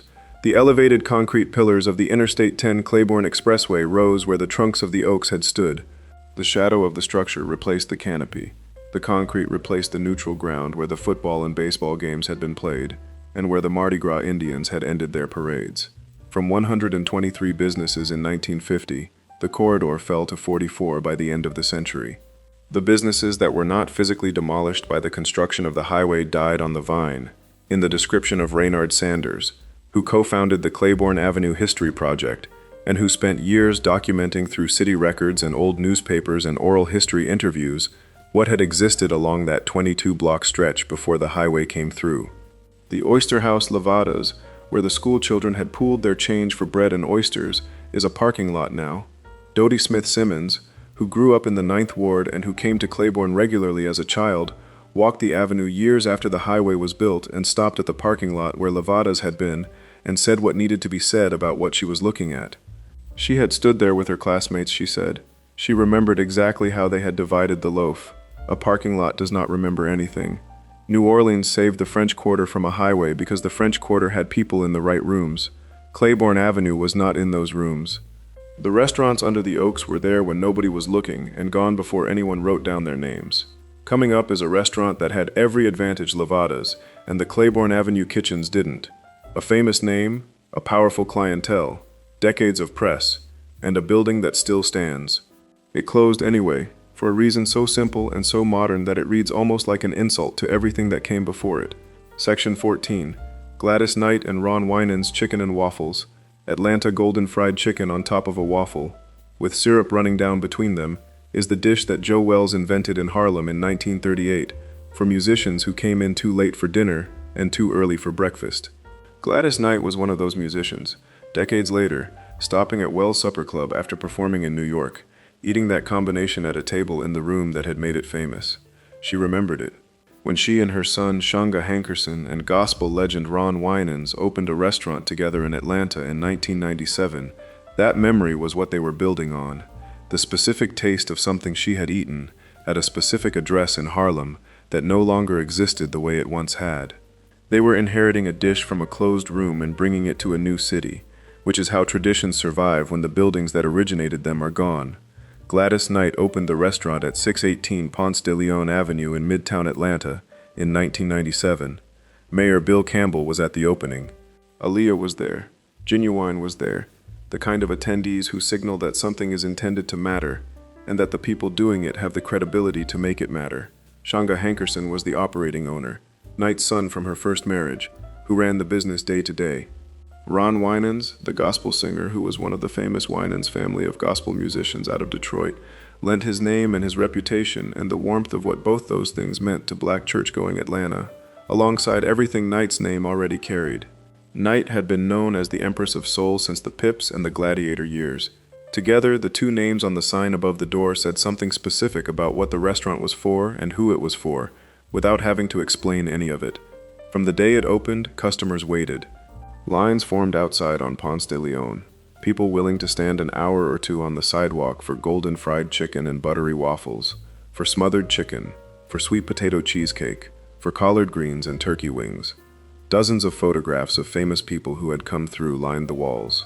The midnight train was on the menu, southern fried jumbo chicken wings, and one original waffle, named after Knight's most famous song, Midnight Train to Georgia, which itself was named after the state where she was born and where the restaurant now fed the city she came from. 2 more locations followed, as the original in-town address drew crowds too large to contain. A Peachtree Street location opened, a Lithonia location at the Stonecrest Mall, 3 restaurants across Metro Atlanta, each one continuing the proposition that the combination Gladys Knight had eaten at Wells in Harlem was the right combination for the city she had come home to. Ron Winans died in 2005. He was 51 years old. His death from kidney failure removed one of the 2 names from the sign in spirit, if not in fact, and left the restaurant to carry forward with Hankerson at the operational center and Knight's name and reputation as its public face. His death was a loss for gospel music, for his family, for black church culture, and for the restaurant that had used his presence as part of its identity. Hankerson kept the locations running. The lines kept coming. For another decade after Winans died, the restaurants that bore both their names remained an Atlanta institution, the kind of place that appeared on best of lists and that out-of-town visitors were told to visit, and that local families had specific tables they considered theirs. February 2016, a Fulton County health inspector arrived at the Peachtree Street location and scored it a 56. 56 out of 100, which in restaurant inspection terms is not a stumble or a minor correction problem. 15 violations were cited. The score was public. Atlanta is a food city with food media, and a 56 at a restaurant with Gladys Knight's name above the door was not the kind of number that stayed quiet. In June 2016, agents from the Georgia Department of Revenue executed search warrants at all 3 restaurant locations and at a corporate office, seeking to arrest Hankerson in connection with a tax and theft investigation. The restaurants were closed that day. The amount owed to the state was $650,000 in unpaid sales and withholding taxes. They reopened shortly after under state receivership, with a receiver managing the finances. What came out during the investigation, reported by the Atlanta Journal-Constitution, was that employees had told investigators Hankerson had used restaurant money for sex parties and marijuana. The restaurant that Gladys Knight had opened because she remembered a dish she loved from a room in Harlem that no longer existed was being run on money that was not going where it was supposed to go. Gladys Knight filed suit in August 2016 to have her name removed from the restaurants. She said the decline and mismanagement were damaging her reputation, which it had taken her 60-plus years in music to build. Shanga Hankerson responded that her lack of mental capacity prevented her from terminating their agreement. Knight then accused him of trying to extort and blackmail her by threatening to publicly claim she had dementia and Alzheimer's disease unless she dropped the suit. A mother and son who had opened a restaurant together in 1997, with a mayor and R&B stars at the opening, were now in federal court, one accusing the other of misusing money and damaging a legacy, the other threatening to announce to the world that his mother's mind was gone.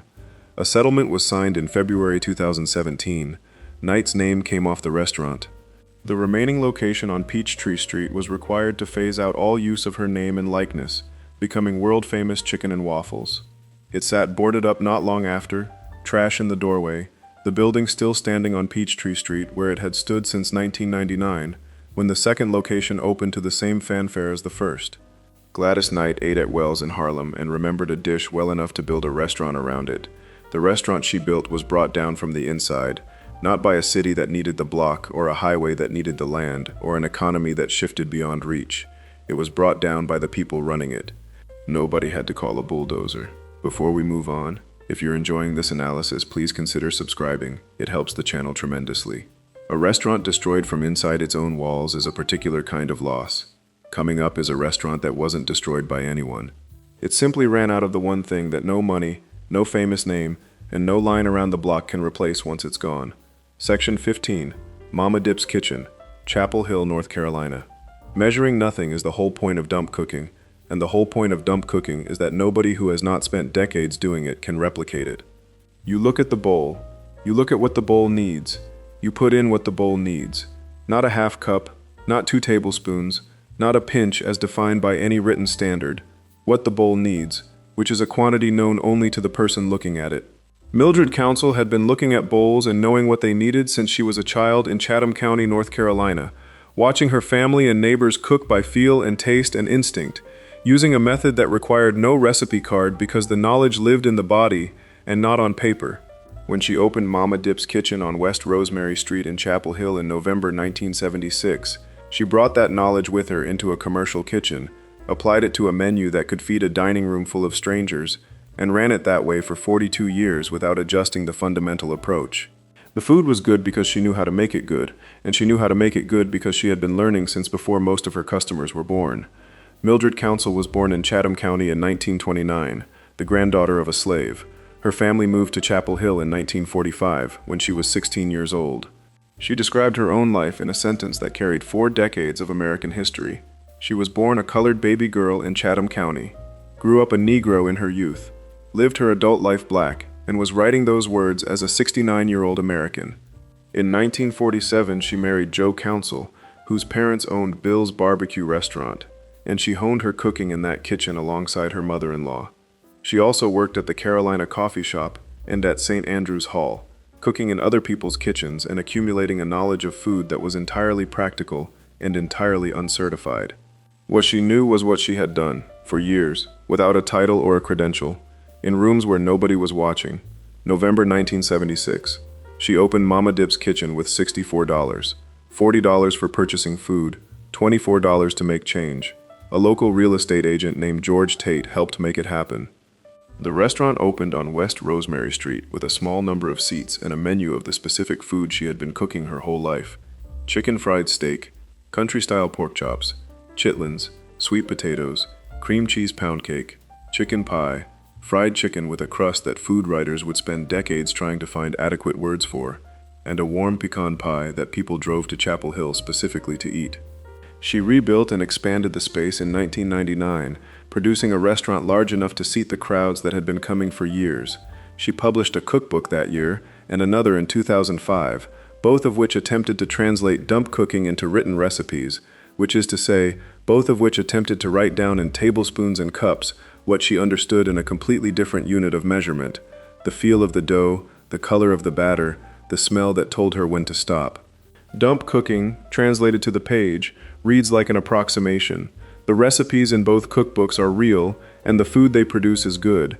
But the people who made pilgrimages to Mama Dip's Kitchen were not coming for a recipe. They were coming for the specific execution of someone who had made those decisions by feel for 50 years, whose hands knew things her hands knew, and whose eyes read a bowl the way a musician reads a room. Craig Claiborne of the New York Times came. Michael Jordan, who had played basketball at the University of North Carolina a few miles away, came back to eat there after he was famous. The food drew people who understood what they were eating and people who did not, and it fed both equally, which is what a restaurant built on instinct rather than technique does. It exceeds the expectations of everyone in the room, including the ones who could not have articulated what they were expecting. Mildred Council died in May 2018. She was 89 years old. Her family described the way her cooking worked as something you felt when you ate it. Joy, she had said, was something you could taste. When she died, her family continued the restaurant, because the restaurant had been running for 42 years, and because the family had grown up inside it, and because Mama Dip's Kitchen was what it said it was, and what it said it was felt too important to stop. They kept the menu. They kept the address. They kept the name that had been her childhood nickname and had become, over 4 decades, the name of something larger than a nickname, a specific claim about what the food was and where it came from and who made it. COVID changed the operations. An announcement of full closure was initially made and then described as a miscommunication. The restaurant shifted to takeout and event space. The family tried different configurations of what Mama Dip's kitchen could be, without the full dining room running the way it had run when Mildred was in the kitchen. They were trying to hold a shape that had been formed by a specific person and that, without that person, could not hold the same way. July 2025. The family posted on social media that the restaurant at 408 West Rosemary Street was permanently closed. Since 1976, the post read, they had had the joy of feeding Chapel Hill with love and soul and Mama Dip's dump cooking goodness. It had been a ride beyond their wildest dreams. They thanked everyone for being part of their story. The granddaughter, Tanya Council, opened her own cafe nearby carrying the same recipes and the same tradition forward in a new form. Whether dump cooking passes from grandmother to granddaughter the way it passed from neighbor to neighbor in Chatham County in the 1930s is a question the next decade will answer. Nobody destroyed Mama Dip's kitchen. Nothing took it. It ran from 1976 to 2025, 49 years, and then it was done, which is what happens to everything that is built on a person rather than a system. Coming Up is a restaurant that built itself on a system deliberately, that organized everything it did around a structure that could outlast any single person, and still couldn't outlast the one force that no organizational chart and no business plan and no amount of deliberate intention has ever successfully defended against. Section 16. B. Smith's Restaurant, New York Restaurant Row on 46th Street in Manhattan's Theater District, is a block where the intent, before you push any door open, is to be seen. That was understood when B. Smith's opened there in 1986, and it was understood by the people who made it their specific destination, the who's who of Black Manhattan, which is what Essence magazine called the restaurant's regular clientele in 1995, using that phrase to describe the gathering that had organized itself around her dining room in the 9 years since the opening. Affluent Black New Yorkers who had built careers in law, medicine, finance, entertainment, and every other field that was slowly opening to them by the mid-1980s, found in B. Smith's a room that understood exactly who they were and what kind of space they deserved, which is to say a space of the same quality and ambition that they themselves brought to work every day. It was not a soul food restaurant in the traditional sense, and it was not a fine dining room in the exclusive sense. It was something more specific, a room that said Black excellence is not a contradiction in terms, and here is dinner to prove it. Barbara Elaine Smith was born in Scottsdale, Pennsylvania in 1949, about 50 miles southeast of Pittsburgh, in a working-class family that had nothing to do with fashion or restaurants or television. She began modeling in her 20s and signed with the Wilhelmina Agency, and in July 1976 she appeared on the cover of Mademoiselle, becoming one of the first African-American women to do so. She went on to grace 15 magazine covers and worked as a performer in clubs and lounges when modeling work was slow. What she was building, through all of that, was a specific kind of presence, a way of being in a room that was simultaneously warm and aspirational, that made people feel attended to and also elevated. That quality, which cannot be manufactured and cannot be taught in a business school, was the foundation on which she built everything that came after. In 1986, B. Smith's opened on Restaurant Row and immediately became something that nobody had quite planned for, but that the city had clearly needed. A room where the gathering happened, where people who had been told in various ways throughout their lives that rooms like this were not for them, found a room that was specifically for them, with food and hospitality, and an owner whose face was on magazine covers, and who greeted customers with the warmth of someone who genuinely understood that feeding people was a form of care. In 1994, she opened B. Smith's in Washington, D.C. at Union Station, in the space known as the Presidential Suite, which is a specific kind of address in a city built around specific addresses. In 1998, she opened a third location in Sag Harbor, New York. Alongside the restaurants, she developed a syndicated weekly television show on NBC called B. Smith with Style, published 3 cookbooks, created a bedding and tableware collection for Bed Bath & Beyond, and launched a furniture line for La Z-Boy that blended African and Asian design elements. The Washington Post wrote that her DC restaurant managed to transcend racial lines, noting that the races mingled without separating. B. Smith described her brand's goal simply, bringing people together. What she had built was a system, deliberately, across multiple channels, designed around a recognizable name and face and philosophy that could generate revenue in restaurants, in retail, in publishing, and on television simultaneously. This is what a brand is, as opposed to a restaurant. A restaurant requires the building and the kitchen and the specific people who run them. A brand can theoretically operate through substitutes and representatives and franchisees because the brand itself is the product, not the individual execution on any given night. She had built toward that scalability, toward a version of herself that could operate even when she was not physically in every room at once. Early onset Alzheimer's does not negotiate with brand architecture. The diagnosis, which Smith revealed publicly in June 2014, had been developing for approximately 4 years before she acknowledged it, which means it had been working on her since around 2010, since before any of the people who loved her restaurants or her television show or her home goods understood that the person at the center of B. Smith's was being systematically and irreversibly altered from the inside.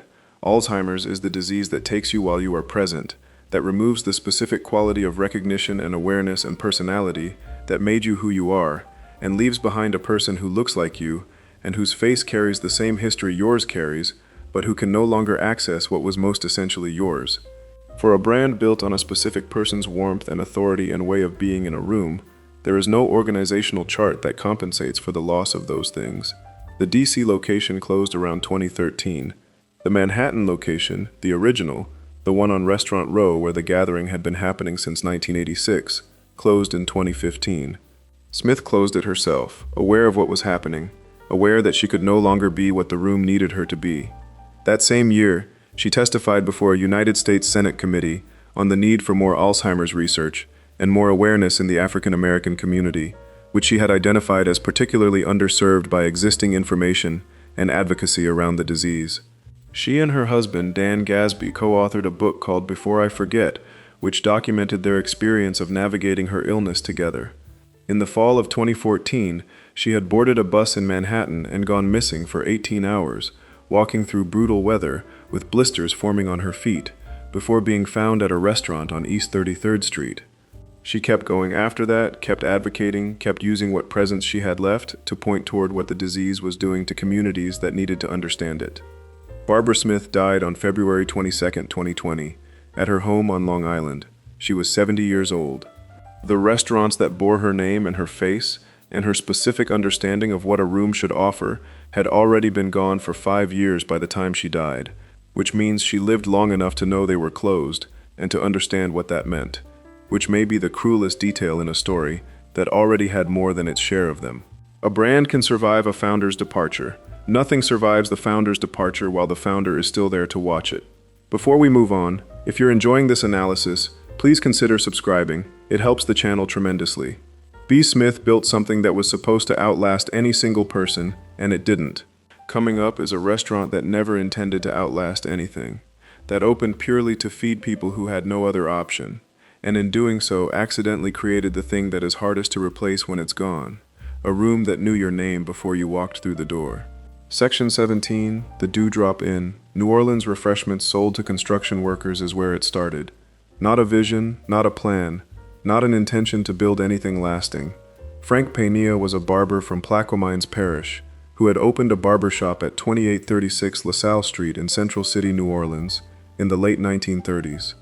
The Magnolia housing projects were going up directly across the street, and the workers building them needed something to drink and eat during the day, and Pena began selling it to them because he was there, and they were there, and the transaction was simple.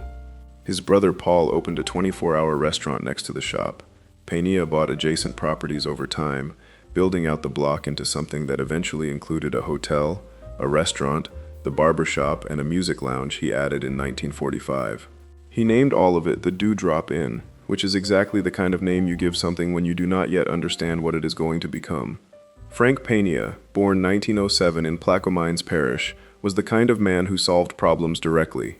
When musicians came through New Orleans on the Chitlin Circuit and had nowhere to stay, he had a hotel. When they had nothing to eat, his brother's restaurant was open 24 hours. When they needed work, Pena ran a booking agency from inside the club, assembling bands for gigs across New Orleans and along the Gulf Coast. When they were broke and stranded, he let them stay and found them a gig and waited to be repaid when they could. He was not running a charity. He was running the only room in the city that would receive the people who came through his door, with the full respect those people were owed. What the Chitlin Circuit meant in concrete terms was this. Black musicians playing to white audiences at major venues downtown could not eat in those venues after the show, could not sleep in the hotels near those venues, could not enter most of the establishments that surrounded the performance spaces their performances had just filled. They played, they collected their money, and they needed somewhere else to be. The Dewdrop Inn was that somewhere. By the late 1940s and into the 1950s, the roster of musicians who moved through Painea's hotel and restaurant and nightclub represented what would become the essential foundation of American popular music. Ray Charles was there. James Brown, Ike and Tina Turner. Little Richard, who reportedly improvised the opening of Tutti Frutti on the Dewdrop stage during a performance, producing in that specific room the specific sound that would define rock and roll. Fats Domino came, because Fats Domino was from New Orleans and the Dewdrop was where New Orleans gathered. Allen Toussaint, Art Neville, Irma Thomas, Earl King, Ernie K. Doe, James Booker, Deacon John Moore. The Louisiana Weekly called the Dewdrop Inn one of the swankiest places in town, which was both accurate and insufficient. Musicians who were stranded between gigs found that Painea would let them stay at the hotel and carry a tab until they had enough work to cover it. He did this not as policy but as practice, because that is how he understood the relationship between a room and the people it served. Between performances, the Dewdrop was where musicians ate and socialized and rehearsed and found their next job. For 10 cents, they could buy an illustrated newsletter published by Earl King that carried the latest gossip from the music scene, who was playing where, who was looking for work, what was happening along the circuit. The newsletter cost a dime and was read by everyone who came through, which tells you something about the specific texture of the community the Dewdrop had built without intending to build it. Earl King, who grew up in the circuit and who performed at the Dewdrop regularly, described the room in terms that explain what a room of that kind means to the people who depend on it. There was no other club like the Dewdrop, he said. When you walked in, you did not just hear musicians and singers. You saw comedians and actors and dancers and the whole gamut of what black entertainment was, because black entertainment in that era had to be completely self-sufficient, had to contain every kind of performance within its own circuit because no other circuit would host it. The Dewdrop was not just a restaurant or a hotel or a nightclub. It was the entire entertainment infrastructure of Black New Orleans, contained within a block on LaSalle Street in Central City. Police raided the Dewdrop repeatedly for violating Jim Crow laws. Painea allowed black and white audiences together in his club, which the city of New Orleans considered a criminal act. He was arrested numerous times. He filed a lawsuit against the city. In 1952, Painea was arrested along with actor Zachary Scott and several other patrons for the crime of mixing. His lawsuit was still working through the court system when the Civil Rights Act of 1964 made segregation illegal and rendered the lawsuit moot. He had been fighting in court for the right to run his room the way he chose to run it, and the law finally agreed with him. Desegregation came, and it destroyed the Dewdrop. Not immediately, not violently, but with a thoroughness that a raid or a lawsuit never achieved. Black musicians and patrons who had come to the Dewdrop because it was the only room that would have them now had access to venues that had previously been closed to them. They went. Not all of them, not right away, but enough, consistently enough, that the specific necessity that had built the Dewdrop began to dissolve. The room that existed because there was no other option became one option among many, and in that transition it lost the community that had made it essential. Integration was what the Dewdrop had been fighting for, on its own stage and in court. Integration was what killed it. Frank Painea became ill in 1965. He was in and out of the hospital for years, unable to run the business the way he had run it during the decades when he knew every person who walked through the door and what they needed before they asked. He died in 1972. The music venue had already closed. The hotel stayed open for some years after his death, then it too closed. Hurricane Katrina flooded the building in 2005, and after that, nothing remained but the address. A room that knew your name was built for people who had nowhere else to go. When they finally had somewhere else to go, the room that knew their name emptied out. Coming up is a restaurant that didn't lose its community to freedom, didn't lose its founder to illness, didn't lose its building to a flood or a highway.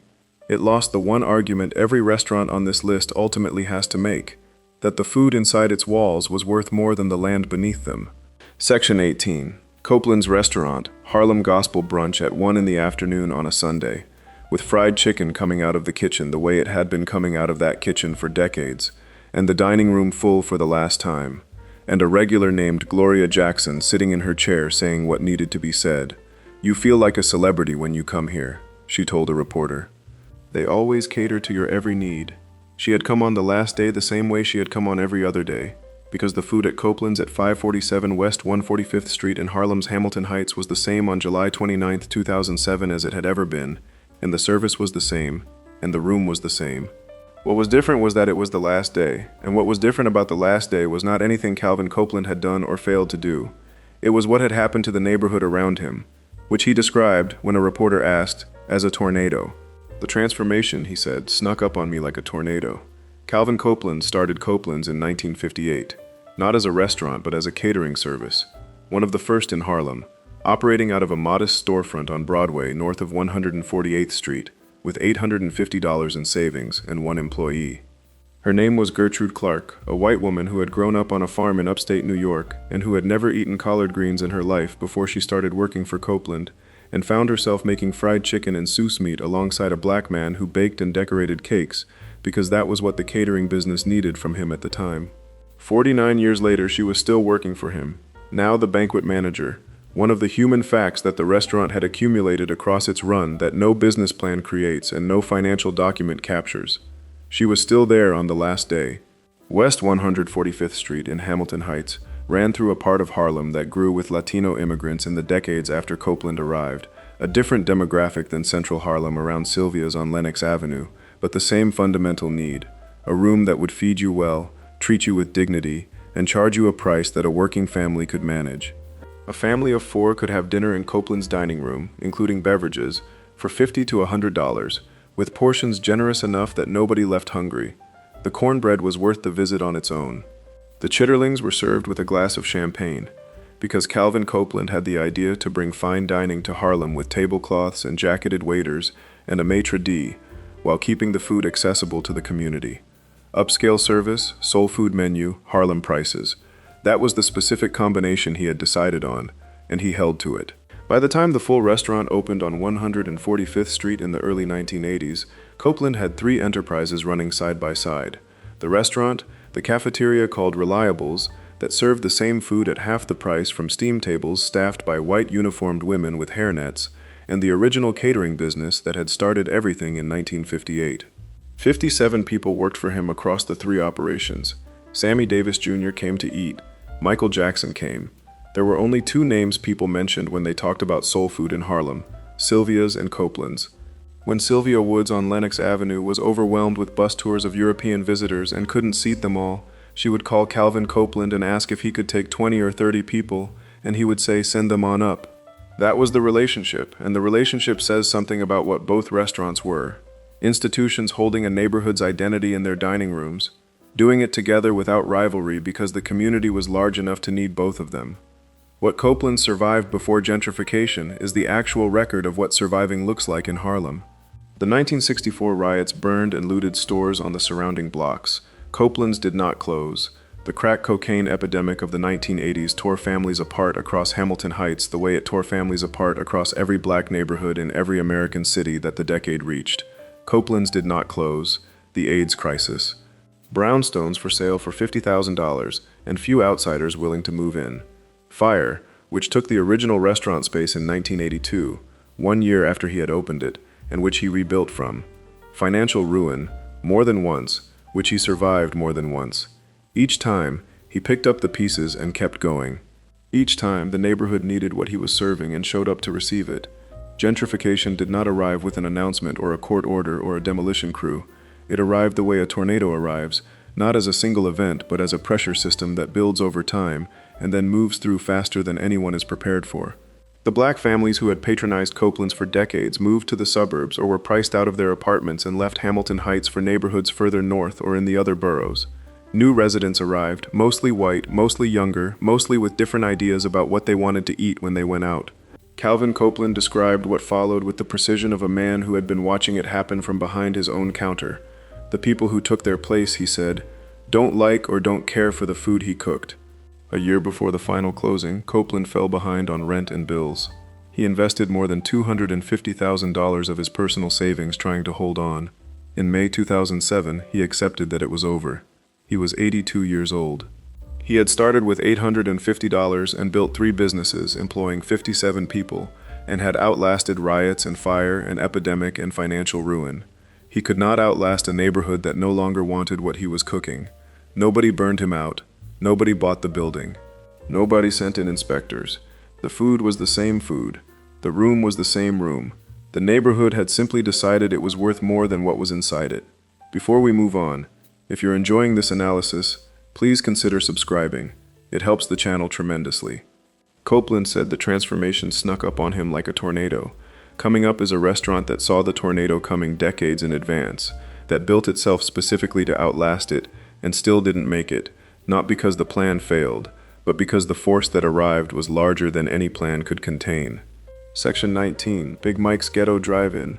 Milwaukee drive-in restaurants ran on the same logic in Milwaukee in 1969 that they ran on everywhere else in the country. A kitchen, a window, a parking lot, and an understanding that the people pulling in were hungry and in a hurry and deserved food that was actually good.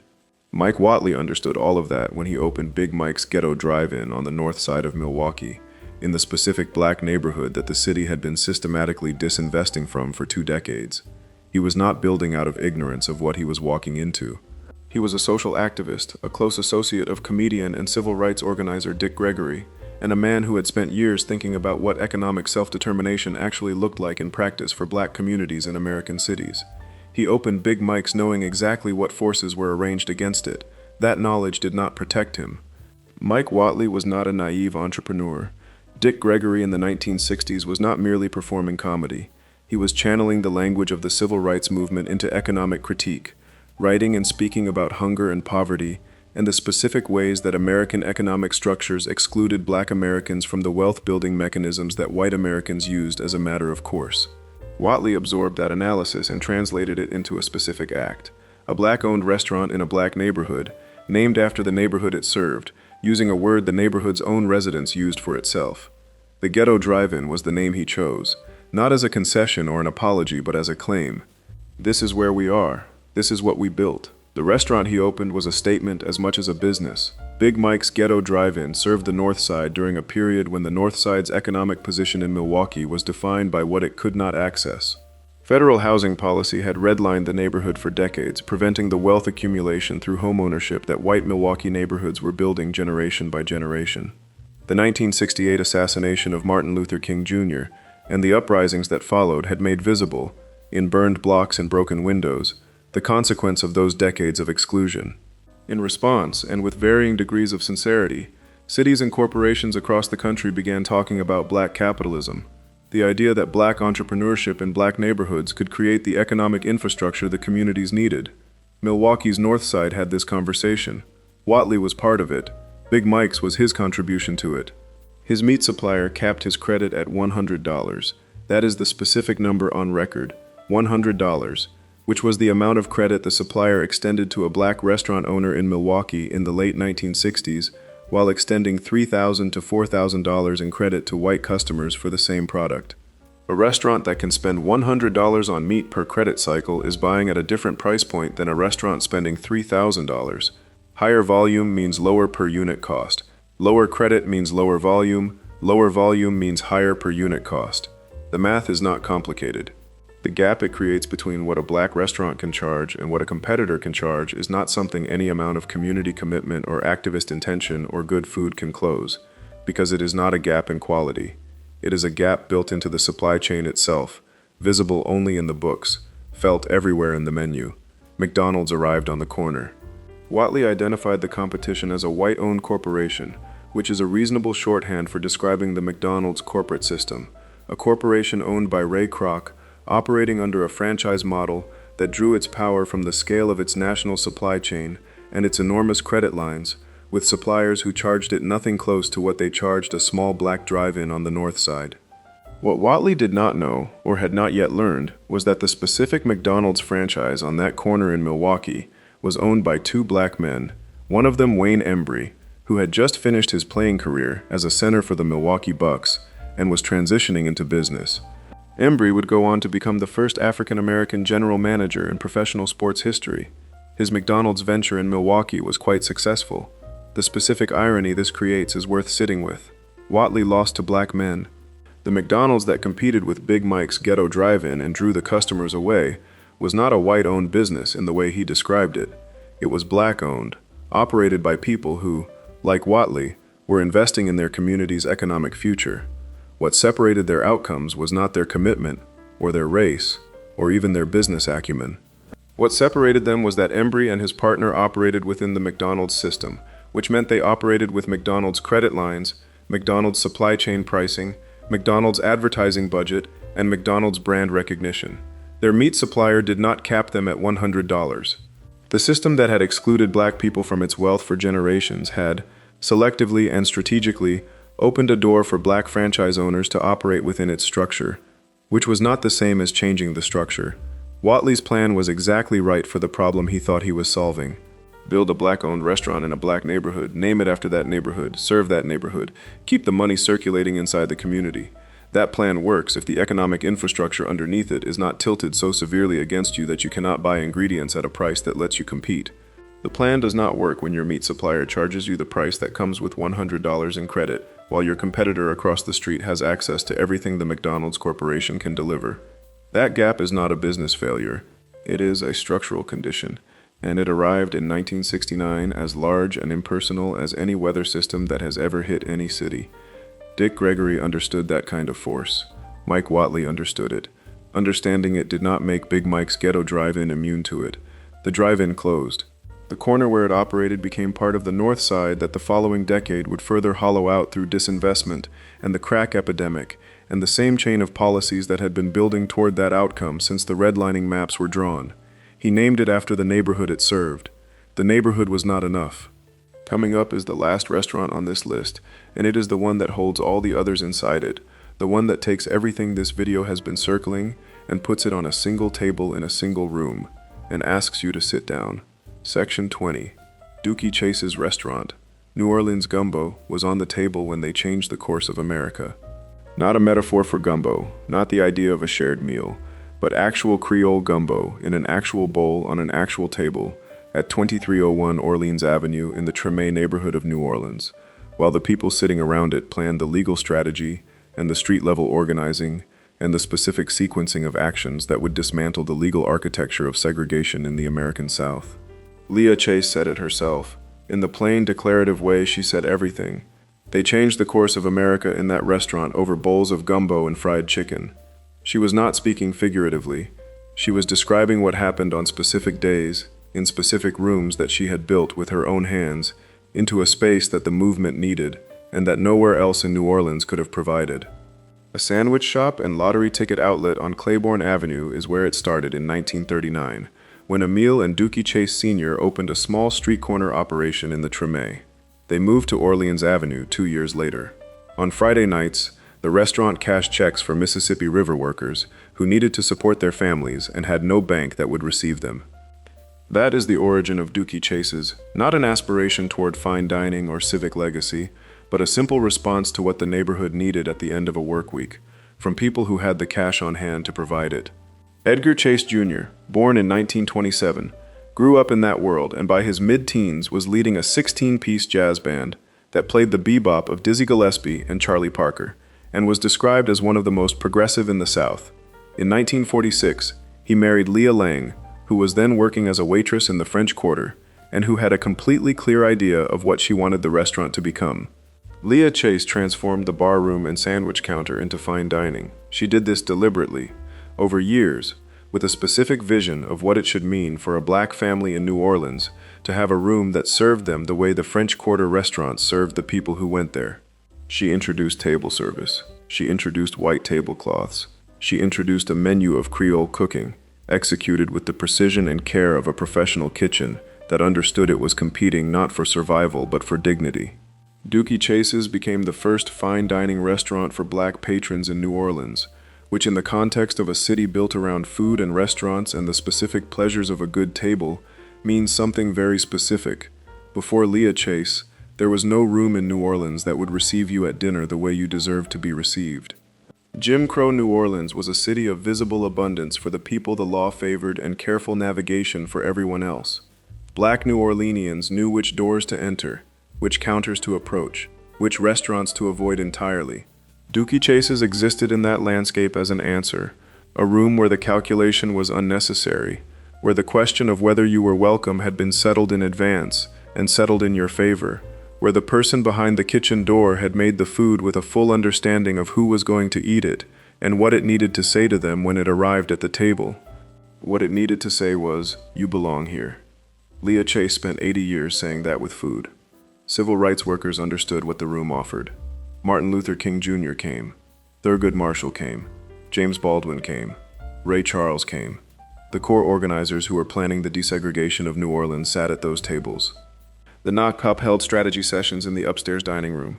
The restaurant existed in explicit violation of state and city ordinances that prohibited interracial assembly, which meant that simply opening the doors and serving whoever came through them was itself an act of defiance, conducted quietly, over Creole gumbo. Every day the restaurant was open. Leah Chase held her position on this without negotiation. "Food builds big bridges," she said. "If you can eat with someone, you can learn from them, and when you learn from someone, you can make big changes." She was describing a mechanism she had tested in practice and found to work. Paintings covered every available wall of Dooky Chases from floor to ceiling. Leah Chase assembled the largest private collection of African American art in Louisiana, turning the dining room into the first gallery for black artists in New Orleans, so that the people who came to eat were also surrounded by evidence of what black American creativity looked like when it had a wall to hang on. She did not explain the collection to guests. It was simply there, the same way the food was simply there, as part of what the room offered to everyone who walked through the door. Hurricane Katrina arrived in August 2005 and flooded Dooky Chase's restaurant. Leah Chase was 82 years old. The artwork was destroyed. The kitchen was destroyed. The dining room where America had been changed over gumbo was submerged. She and Dooky Jr. were in their 80s and could have made a reasonable case that what Katrina destroyed could stay destroyed. She said they were going back. They went back. The restaurant reopened in 2007. Presidents came to see what she had rebuilt. The art collection she had spent decades assembling was gone, and she rebuilt that too.